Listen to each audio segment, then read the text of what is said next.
कि उत्तराखंड में हिमस्खलन ने भारी तबाही मचाई है।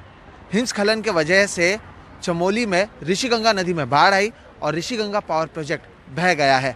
अब तक 10 लोगों की मौत हो चुकी है, तो वहीं कई लोग अब भी लापता हैं। उत्तराखंड के मुख्य सचिव ने 100 से 150 लोगों के मारे जाने की आशंका जताई है। अब भी लगातार राहत और बचाव का काम जो है दिन भर हुआ है, कल भी इसे जारी रखा जाएगा। मौके पर आईटीबीपी के सैकड़ों जवान मौजूद हैं, तो वहीं एनडीआरएफ और एसडीआरएफ की टीम भी वहां पर पहुंच चुके हैं। उत्तराखंड के चमोली जिले में रविवार सुबह करीब 10 बजे अचानक ऋषिगंगा नदी का ये विकराल रूप दिखाई दिया।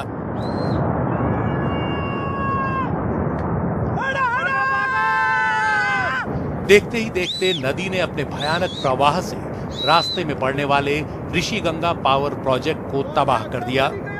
11 मेगावाट के इस पावर प्रोजेक्ट में उस वक्त कई लोग पावर हाउस और सुरंग के आसपास काम में जुटे थे।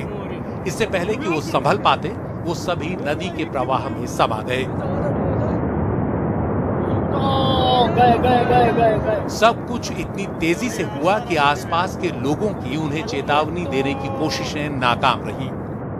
नहीं, उनको आवाज दी भागो भागो। मेरी नजर पहुंच गई थी ऊपर, मैंने कहा भागो भागो। तो साहब वो थोड़ा प्लेन्स के थे, वो भाग नहीं पाए। मैं पहाड़ का बंदा था, तो मैंने अपनी हिम्मत के तो बांध के ऊपर चढ़ते गए। तो मैंने पीछे देखा तो मेरे जो बंदे थे वो भी फ्लड हो गए थे।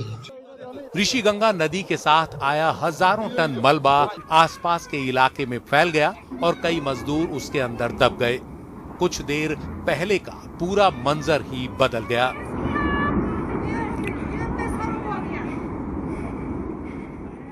यहाँ का भी प्रोजेक्ट हुआ करता था, ये सब बह गया। ये पुल था सामने, ये पुल बह गया है। ये रैणी को और पार उसे जोड़ता हुआ पुल था, ये बह गया है। इस सीमा की ओर जाती हुई सड़क है, जो नीति मलारी रोड और ये बीच में पुल। तो अब ये नीति जो सड़क है वो भी पूरी जोशीमठ से और पूरे क्षेत्र से कट गया। हाँ, यहाँ सामने तो घर थे लोगों के, सामने पूरी बस्ती थी। ऋषिगंगा नदी का ये विकराल रूप यहाँ से आगे बढ़ा तो कुछ किलोमीटर आगे धौलीगंगा के पानी के साथ मिलकर उसकी ताकत बढ़ी और उसने तपोवन पावर प्रोजेक्ट को अपनी चपेट में ले लिया। इस प्रोजेक्ट के निर्माण का काम अभी चल ही रहा है। ये तपोवन बाजार शहर, ये सामने नंदा देवी है, जहाँ से ग्लेशियर बह करके आया है, जिसकी वजह से नुकसान हुआ है। अचानक आई इस बाढ़ ने किसी को संभलने का मौका नहीं दिया।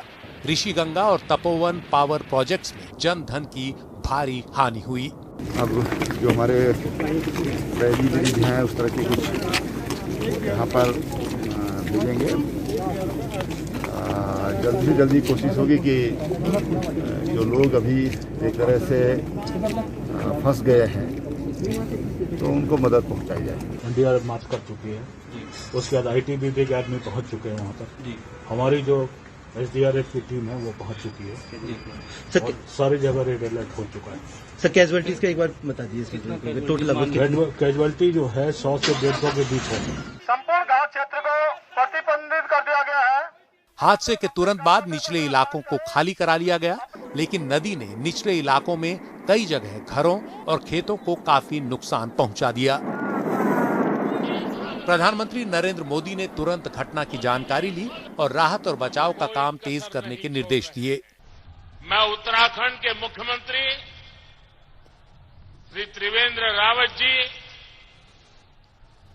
भारत सरकार के गृह मंत्री श्री, एनडीआरएफ के अफसर, उन सबसे निरंतर संपर्क में हूं।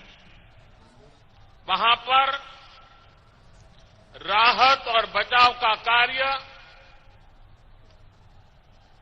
पुरजोश करने का प्रयास चल रहा है।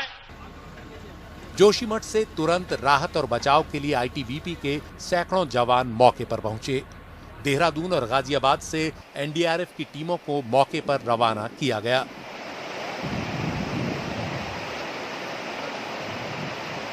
इमीडिएटली हमने देहरादून से एनडीआरएफ की एक टीम फुल्ली इक्विप्ड जो हर तरह से रेस्क्यू करने के लिए इक्विप्ड है उसको तुरंत रवाना कर दिया। इसके अलावा यहाँ से गाजियाबाद की बटालियन से भी एक टीम तैयार करके भेज दी गई। शाम 6 बजे तक 7 लोगों को मलबे से जिंदा निकाला जा चुका था। 10 लोगों के शव बरामद हो चुके थे, लेकिन कई लोग अब भी मलबे में दबे हुए हैं जिन्हें निकालने की कोशिशें जारी हैं। ऋषिगंगा पावर प्रोजेक्ट से अतुल सती के साथ दिनेश मानसेरा और सुशील बहुगुणा की रिपोर्ट, एनडीटीवी इंडिया।